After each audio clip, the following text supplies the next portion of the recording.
All right, we've done some basic factoring. We've done some multi-step factoring, and on your own, you've done a little bit of solve by factoring. So now we're ready to move on to the next set where we're going to start solving equations by other methods. And so the first one that we're going to do is solve by using a square root. Now, this is actually really easy if it's in a nice format. You have to look at it and see if one of the sides, specifically the side with the variable, is something squared. It can't have anything added on the outside. It can be on the inside of a parentheses, but it can't be on the outside. It can't be multiplied by anything. It can't be divided by anything. It's just got to be the variable squared, or the variable and something in parentheses squared. All right, so let's go ahead and look at this problem. And so I've got x squared equals 16.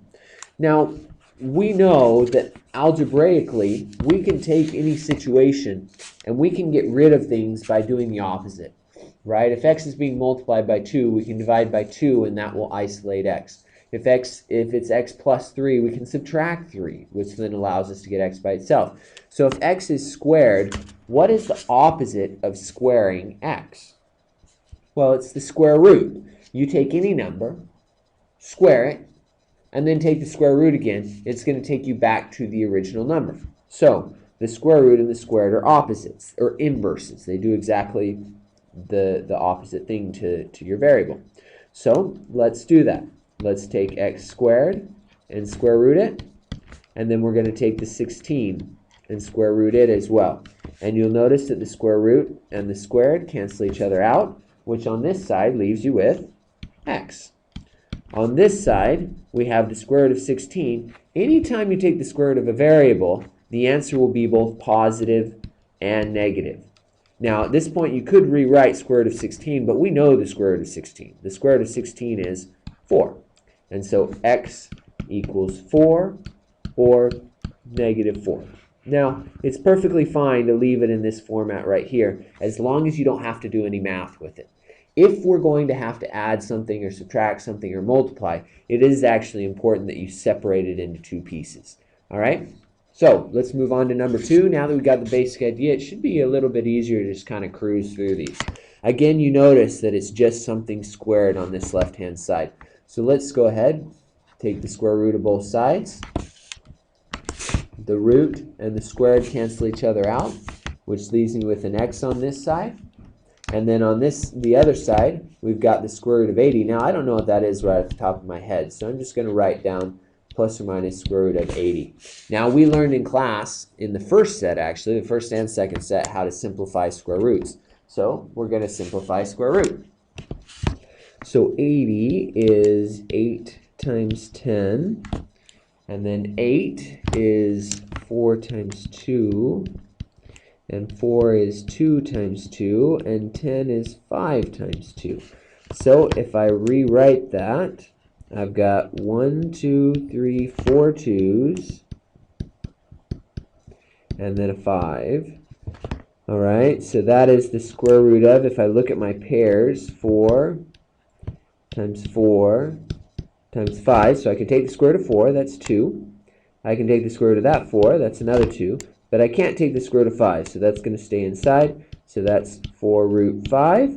And so my final answer will be x equals plus or minus 4 root 5.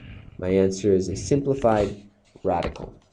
Cool. On to number 3. We're cruising. Now I note that on number 3, the number in front, the thing on the left is not just the x squared. I'm multiplying by a 4 there. You actually have a couple of options. One option is 4 is actually a square number. So you could eventually take the square root. Most people find it easier to get the squared term by itself, right? When you were solving for x before, you would get rid of all the numbers. So we may as well do that in this situation as well. Algebra doesn't change. As long as we do things correctly, then it should be easy. So we'll divide by 4, because it's 4 times x. We'll get rid of 4 times x squared, get rid of the 4.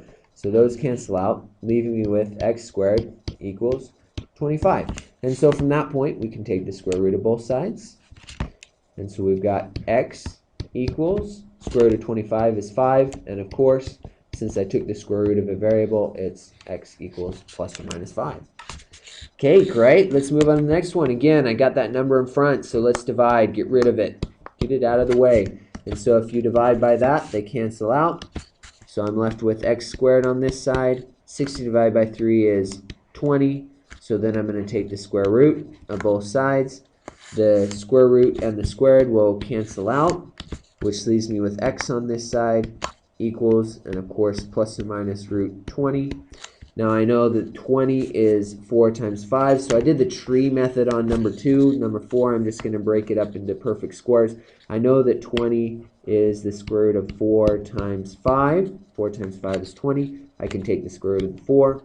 I can't take the square root of the 5, and so this simplifies to x equals plus or minus 2 root 5. Now if you're not sure what I did up here, then just break 20 down into the tree and simplify it that way. There's absolutely nothing wrong with that.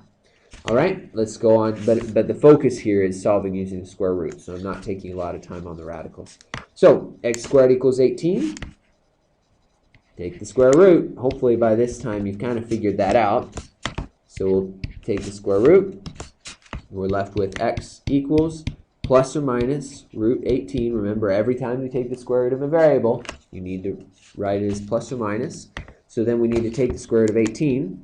18 is 9 times 2. So I can take the square root of 9. That's 3. I can't take the square root of 2, so I'll just leave that. So x equals plus or minus 3 root 2. Ta-da!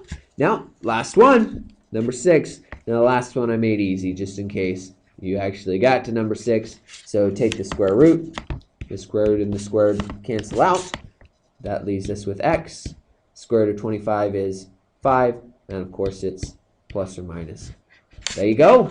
Hopefully that makes a little bit of sense for you. Move on to set number 10.